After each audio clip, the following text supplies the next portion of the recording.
Vasishta continued. However difficult it may be to reach this state, Ram, strive for it and cross this ocean of sorrow. It's a bit like the salmon having to swim upstream.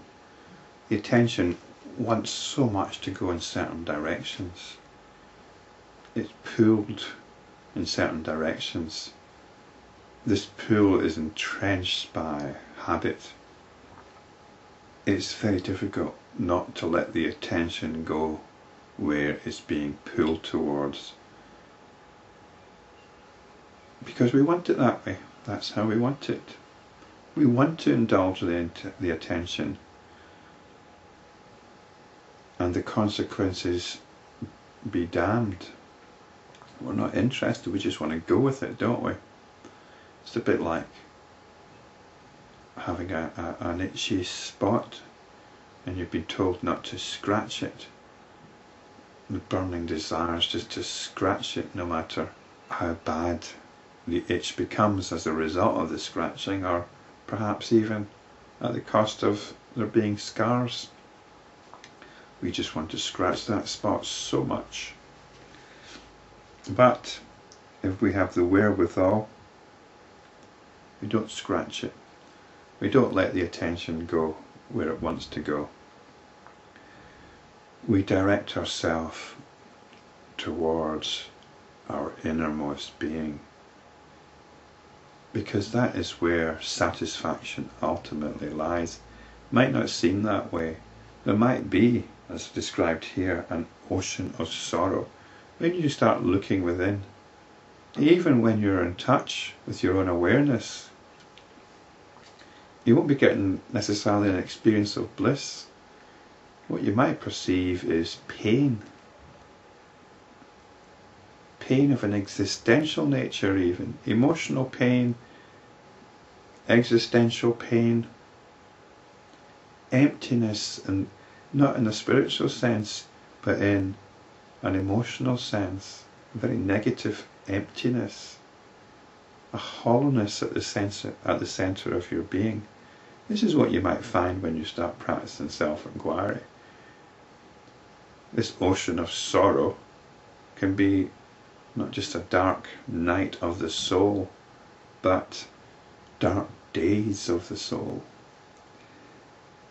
But you can get beyond this.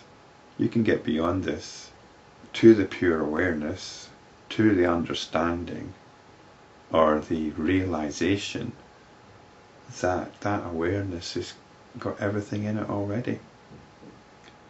You're not giving up anything, because you actually have everything in a more intimate sense than you can possibly realize. And the Yoga Vasishta often talks about bliss, the bliss of the unconditioned. But I think, it seems to me that what's there, if you look very, very, very carefully, is love. Which I think is a much better incentive to pursue this than bliss. Anyway, this desire for experience arises as a thought in consciousness. It arises as a notion.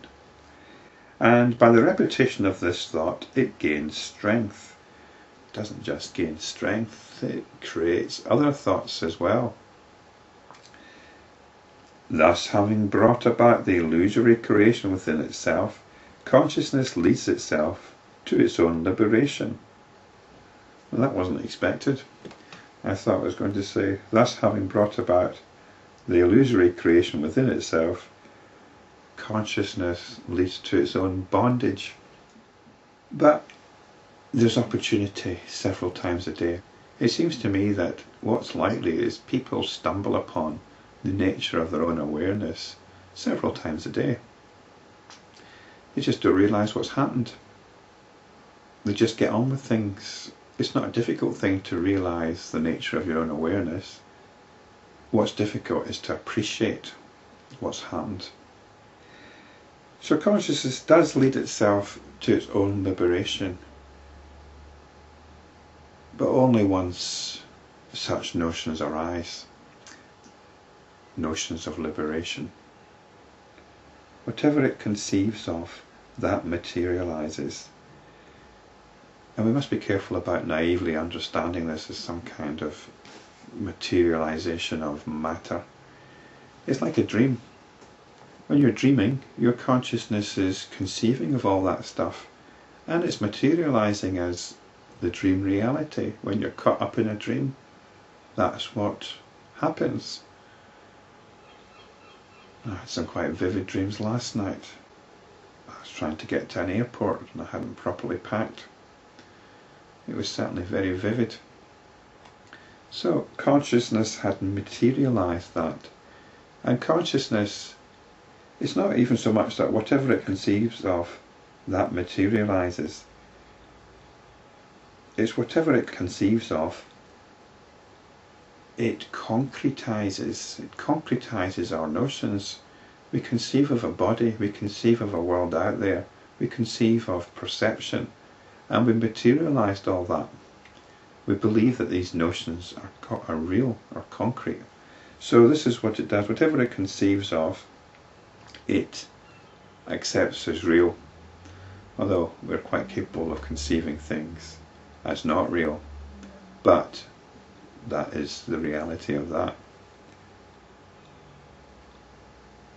Thus, having bound itself, having subjected itself to sorrow, like the silkworm with the cocoon, in due course of time it attains to liberation, because its nature is infinite consciousness. What is seen as the universe is nothing but pure consciousness, O Ram. So that's quite good news, isn't it? Consciousness eventually frees itself.